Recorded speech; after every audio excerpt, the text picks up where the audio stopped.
Voilà, donc vous voyez, si vous avez un sujet du type est-ce que la conscience existe, ben là on pourrait donc voilà avancer pour Descartes plutôt oui, pour Nietzsche plutôt non. Mais ce qui serait peut-être intéressant, vous voyez, en problématiser, poser une question à la question, interroger intellectuellement le sujet, ne pas le reprendre, ne pas le paraphraser, ne mettez jamais dans une copie de bac voilà, ne mettez jamais dans une copie de bac la problématique est est-ce que la conscience existe? Non, ça c'est le sujet, pas confondre le sujet et la problématique. La problématique serait de se demander, par exemple, est-ce que la conscience est une réalité ou une fiction? Mais on peut complexifier davantage. Je me souviens d'Abir en début d'année qui était exigeante sur la problématique, elle a bien raison. Au niveau de la problématisation, on peut se demander si la conscience existe, est-ce qu'elle est réductible à notre être? Ou bien si la conscience existe, est-ce qu'elle est déterminée par autre chose? Et là, Freud apporte certaines réponses. Effectivement, la conscience existe, mais elle est déterminée par notre inconscient. Alors, qu'est-ce que c'est l'inconscient? Ça aussi, c'est une autre notion du bac. Freud dit cette phrase connue, le moi n'est pas maître dans sa propre maison. Ça veut dire que la conscience n'est qu'un aspect parmi d'autres de notre psychisme. Le psychisme, c'est l'esprit, c'est notre, on va dire, notre mental. La conscience n'est qu'un aspect, n'est qu'une composante parmi d'autres de notre psychisme, de notre aspect mental. La conscience, c'est ce qui est visible. Mais Freud nous dit il y a quelque chose qui est invisible qu'on appelle l'inconscient. L'inconscient, c'est ce qui détermine la conscience. L'inconscient, c'est des représentations, des désirs, des pulsions qui sont en nous et dont on n'a pas conscience, c'est-à-dire qu'on n'a pas connaissance. La conscience, c'est ce qui est visible, c'est ce qui est apparent. La conscience, c'est ce qui est caché, c'est ce qu'on ne voit pas, c'est ce dont on n'a pas connaissance. Et pour Freud, c'est l'inconscient qui détermine la partie consciente de notre psychisme, de notre vie mentale. Alors, comment se compose l'inconscient, c'est-à-dire l'inconscient, ce dont on n'a pas connaissance, ce dont on n'a pas conscience? L'inconscient est composé, on pourrait dire, de deux choses. Premièrement, le ça. Le ça, alors qu'est-ce que c'est le ça? Le ça, on va dire, c'est le désir, c'est la libido. Le ça, c'est ce qui cherche à satisfaire tous les désirs, tous les besoins, tout notre libido, tous les désirs les plus débridés, les plus morbides, les plus illégaux, les plus immoraux, tout ça. Le ça, c'est ce qui cherche à satisfaire les désirs les plus terribles. Et là, Freud, dans l'introduction à la psychanalyse, parle du complexe d'Oedipe. Le complexe d'Oedipe, épouser sa mère et tuer son père. Et ça, c'est désir tabou, inacceptable dans une société. C'est pourtant un complexe qu'on a en nous, dit Freud, et qu'on acquiert dès la petite enfance. Et le ça fait partie de notre être. Si on n'avait pas des désirs, on ne serait pas vivant, dit Freud. Mais du coup, les désirs, le complexe d'Oedipe, on ne peut pas, vous voyez, tuer son père et épouser sa mère dans la société. Il y a le tabou de l'inceste, dit Freud, ou le tabou du parricide. Et c'est pour ça qu'il y a une deuxième composante de l'inconscient, c'est le surmoi. Donc d'un côté le ça, et de l'autre côté le surmoi. Alors le surmoi, c'est une composante qui rejette, vous voyez, qui essaye de contrôler le ça. Le surmoi, on pourrait dire, c'est tout ce qui est l'intériorisation des normes de la société. Le surmoi, c'est l'éducation familiale, c'est l'école. Vous voyez, le surmoi, c'est toutes les normes, les lois qu'on a intériorisées dans notre inconscient. Et du coup, le surmoi, ben, il essaye d'empêcher les pulsions, les désirs du ça de se réaliser. C'est le surmoi, voilà, qui dit qu'il y a des normes, qui dit que l'inceste, c'est prohibé. C'est le surmoi qui dit au ça, non, voilà, tu ne peux pas tuer ton père et épouser ta mère. C'est le ça qui rejette, vous voyez, le complexe d'Oedipe. Est-ce que c'est clair pour tout le monde? Est-ce que vous comprenez? Est-ce que vous comprenez? Alors, qu'est-ce que j'avais dit? Voilà, pour voir si vous avez bien saisi. Qu'est-ce que j'avais dit sur sur le moi? Donc, on pourrait dire dans la vie mentale, il y a 3 composantes, le ça, le surmoi, mais il y a aussi une composante qui est le moi. Qu'est-ce que j'avais dit en cours sur le moi? Eyman, Shoa, Ismaël, Rim, Lina, Othman, Souhel, Anis. Qu'est-ce que j'avais dit en cours sur le moi? Personne ne peut répondre?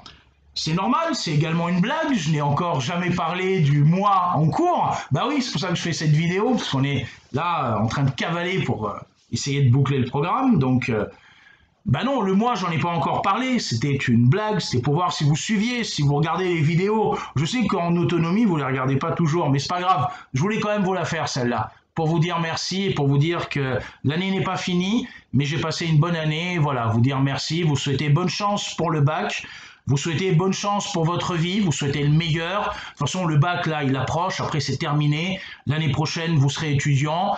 Après, vous serez plus étudiant, vous serez dans voilà les activités qui vous intéressent, votre vie professionnelle, personnelle, etc.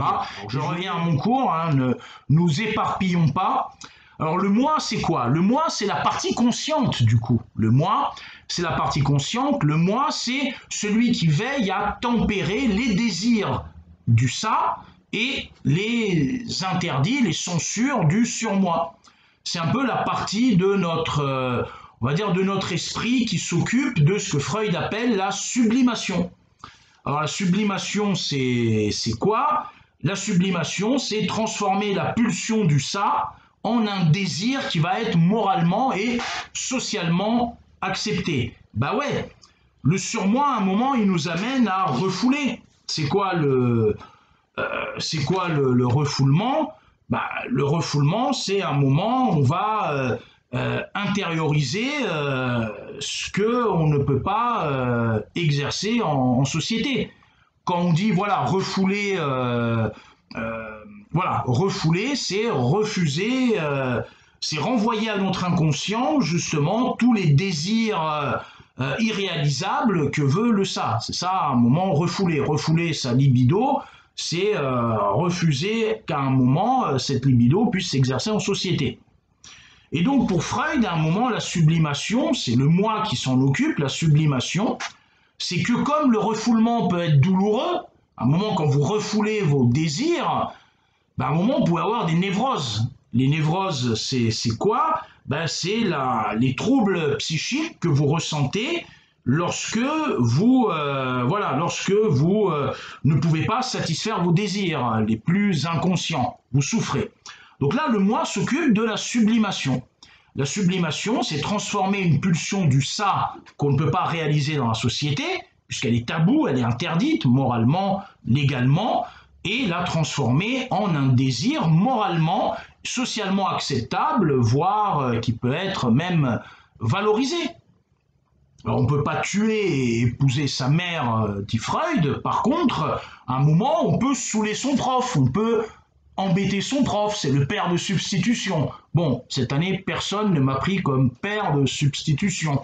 Et ça peut être valorisé, voilà, ah, t'as vu, comme le prof, je l'ai chambré, comment, etc. Ben voilà, c'est une sublimation, je ne peux pas tuer le père, du coup, je vais embêter le prof et je vais frimer auprès de mes potes. Ou bien, voilà, l'inceste est interdit, je ne peux pas épouser ma mère, mais bon, quand je vais me marier, etc., je vais choisir une femme qui, à un moment, a certaines qualités de ma mère. Et on va dire, ah là là, il a choisi une femme avec plein de qualités, etc. Alors, c'est pas moi qui dis ça, c'est Freud, bien évidemment. Et Freud a été critiqué. Là, par exemple, moi, je partage complètement les critiques adressées à Freud, et notamment dans un ouvrage très important. Alors, c'est un ouvrage dont je vous ai déjà parlé, qui peut me... Alors, c'est un ouvrage qui s'appelle L'Anti-Oedipe, de Gilles Deleuze et de Félix Guattari. Et là, c'est pas une blague. Qu'est-ce que j'ai dit sur Deleuze en cours? J'ai déjà parlé de Deleuze, alors qui peut répondre? Ryan, Zineb, Inès, Ali, j'ai déjà parlé au SCMG aussi de Deleuze. Lilia, qu'est-ce que j'ai dit sur Deleuze? Bah oui, très bien, j'en avais parlé quand on a vu Spinoza. On avait travaillé sur un très beau texte de Deleuze dans Spinoza, philosophie pratique. Alors Deleuze est aussi connu pour avoir écrit avec Félix Guattari un livre qui s'appelle L'Anti-Oedipe. Alors dans L'Anti-Oedipe, Deleuze va critiquer les thèses de... Voilà, Deleuze et Guattari vont critiquer les thèses de Freud dans notamment Introduction à la psychanalyse ou les 5 leçons sur la psychanalyse. Deleuze et Guattari reprochent plusieurs choses à Freud. Premièrement, le désir n'est pas un théâtre. L'inconscient, c'est pas un théâtre où on joue Oedipe et Hamlet. Non, Deleuze et Guattari disent l'inconscient, c'est une usine où on produit des agencements de désir. Qu'est-ce que c'est l'agencement de désir? C'est pas évident à définir, c'est l'événement dans sa matérialité en tant que tel. Quand je désire une femme, c'est pas moi qui dis ça, c'est Deleuze et Guattari. Quand je désire une femme, je désire pas une femme parce qu'inconsciemment je désire épouser ma mère. Ça n'a aucun sens, disent Deleuze et Guattari. Je désire une femme parce que elle est enveloppée dans un paysage et que je désire cette femme parce qu'elle est enveloppée dans ce paysage. Il y a par exemple dans à l'ombre des jeunes filles en fleurs de Proust, où vous avez un bel agencement de désir. À un moment, le jeune adolescent est attiré par Albertine parce qu'il la voit dans un paysage, dans un coucher de soleil, parce qu'il voit telle ou telle fille, par exemple, voilà, à l'opéra, et qu'elle est entourée des couleurs qu'il y a dans le hall de l'opéra, et il la désire parce que c'est dans un agencement. Le désir, nous disent Deleuze et Guattari, c'est pas un théâtre, c'est-à-dire c'est pas du symbolique. Le désir, nous disent Deleuze et Guattari, c'est une machine. Je désire dans un agencement. Je désire parce que je suis pris dans un agencement. Je désire cette femme parce que je la trouve belle avec le ciel étoilé qui est derrière elle, pas parce qu'elle me rappelle inconsciemment ma mère. Et ça, je trouve ça très important chez Deleuze et Guattari. Alors, je voudrais du coup terminer cette vidéo qui a été longue. Hein. Bon, on va voir au montage s'il y a 2 ou 3 parties, bon, peu importe. Je voudrais terminer cette vidéo en faisant une référence à Hannah Arendt. Alors, j'ai beaucoup parlé d'Hannah Arendt cette année et je voudrais faire une... Alors, qu'est-ce que j'ai dit sur Hannah Arendt? Tiens, qui peut me rappeler? Petite révision, j'en ai parlé à quelle occasion d'Hannah Arendt dans le cours? Qui peut répondre? Sarah, Samy, Myriam, Audran, qui peut répondre? Qu'est-ce que j'avais dit sur Hannah Arendt? J'en ai parlé à un moment important dans le cours. Sabine, Sabrina, Jeanne, Sophia, qu'est-ce que j'avais dit sur Rim? Qu'est-ce que j'avais dit sur Hannah Arendt? Moad, qu'est-ce que j'avais dit sur... Alors, ce que j'avais dit sur Hannah Arendt, j'en avais parlé quand on avait fait la conscience morale chez Hannah Arendt, et notamment dans Eichmann à Jérusalem, on avait vu l'extrait du film. C'est intéressant quand elle dit... c'est quoi la conscience morale? Quand elle dit penser. Et ça, c'est peut-être une dernière chose que j'aimerais vous dire pour vous remercier, parce que l'année se termine bientôt, et que ce que je voulais vous dire pour vous remercier, c'est ce que dit Arendt, que penser, c'est pas... S'il y avait une chose qu'il fallait peut-être retenir de ce cours, c'est justement, c'est pas les définitions, c'est pas prendre par cœur et plaquer, c'est même pas... C'est peut-être cette idée d'Hannah Arendt qui dit que penser, c'est pas simplement réfléchir, élaborer des raisonnements, acquérir des connaissances. Non, penser, c'est aussi être capable, toute sa vie, et dans des moments notamment délicats de notre vie, c'est être capable de discerner entre ce qui est bien et ce qui est mal, ne pas être relativiste, ne pas se dire que tout se vaut. Et je crois aujourd'hui, ce qui pourrit la vie, ce qui est un moment dans beaucoup de sphères de la société, c'est cette espèce de relativisme.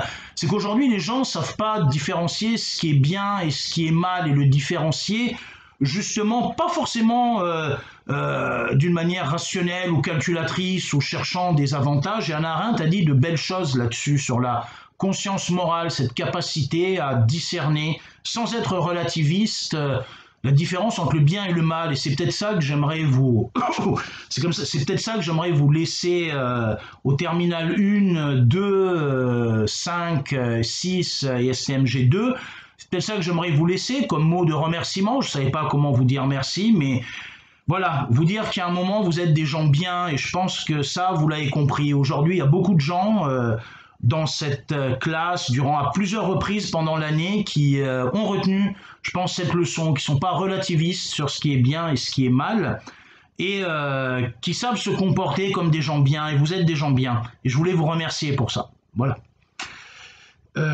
Non, je suis assez ému, hein. Bon, après, n'exagérons pas non plus, on est quand même dans le cadre d'un cours, donc soyons sérieux. Et je voulais vous lire une dernière citation d'Hannah Arendt, tirée d'un livre qui s'appelle « Responsabilité et jugement ». Et Hannah Arendt dit, je cite Hannah Arendt, elle parle du vivre avec moi. Qu'est-ce que c'est le vivre avec moi?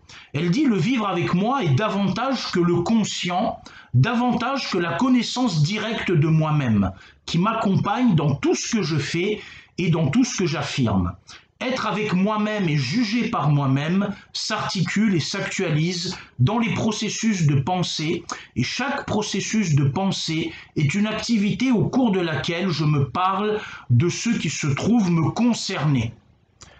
Donc je vous souhaite beaucoup de présence avec vous-même. La présence avec soi-même, ce n'est pas une solitude, et encore moins une désolation.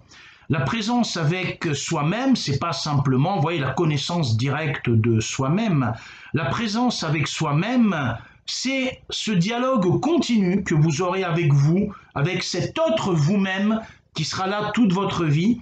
Et j'espère que vous trouverez dans toute votre vie beaucoup de bonheur, de satisfaction, de réalisation, d'épanouissement, de ces passions joyeuses dont parlait Spinoza, qui a quand même dit aussi des choses un peu macho sur les femmes, on l'a vu sans le cours.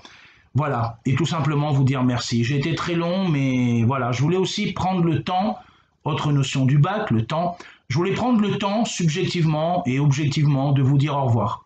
Et merci pour cette belle année et pour tout ça autour de mon anniversaire. Bon, et allez l'OM, hein, même si c'est difficile quand même en ce moment. Allez, à bientôt, au revoir. Et merci d'avoir suivi cette vidéo.